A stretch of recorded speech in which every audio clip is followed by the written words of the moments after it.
A case of abuse so troubling it has stuck with many of us for years now. A boy found chained to a porch in Union County, and there was a dead chicken tied around his neck. Well, tonight he is speaking publicly for the first time, now as an adult.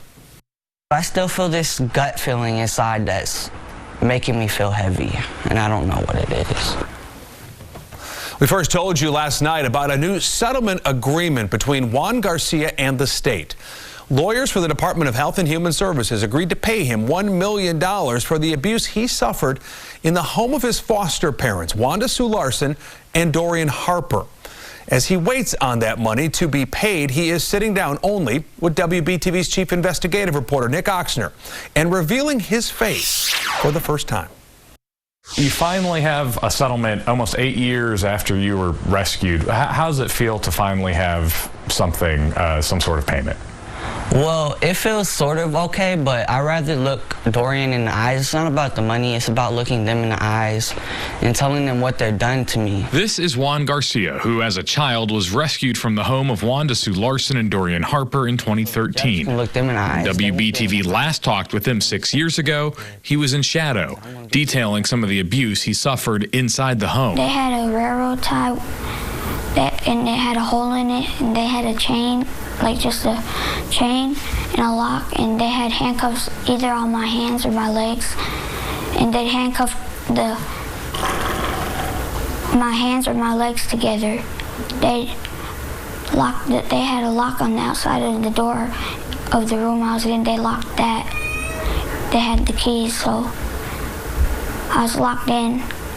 I couldn't get out. But today, Garcia says there was more abuse that was never fully investigated. There's basically a whole bunch of sexual stuff that they don't even know about. The allegations aren't just being made by Michael. WBTV has previously reported on the sexual abuse disclosed by Garcia and other children who were rescued from the Larson Harper home.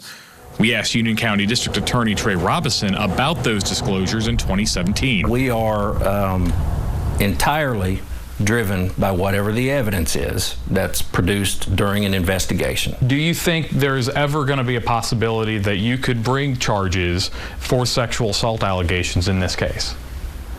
Certainly there's a possibility.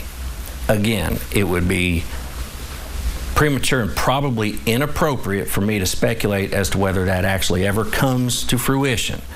But I can tell you that if we are presented with specific, credible, and admissible evidence, that we would be motivated to pursue any charges wherever that may lead. Will you ever be able to have closure and feel like you can move on until you see them face consequences? I mean, I moved on. It's just like there's thoughts in my mind that come up every now and then that make me want to go back to the old habits of life.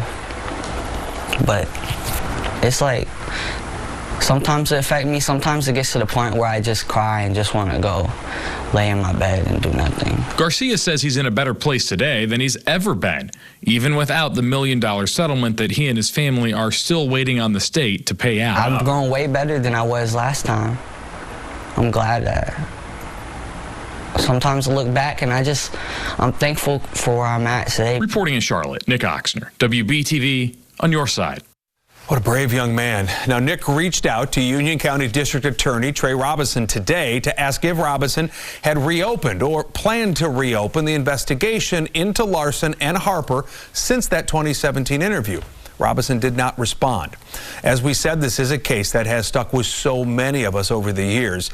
If you want to see more on this case, we have a special roundtable interview with Nick and our investigative journalists who have been covering this story extensively for years. You can watch that on demand with the WBTV News Now app on Roku, Amazon Fire, and Apple TV.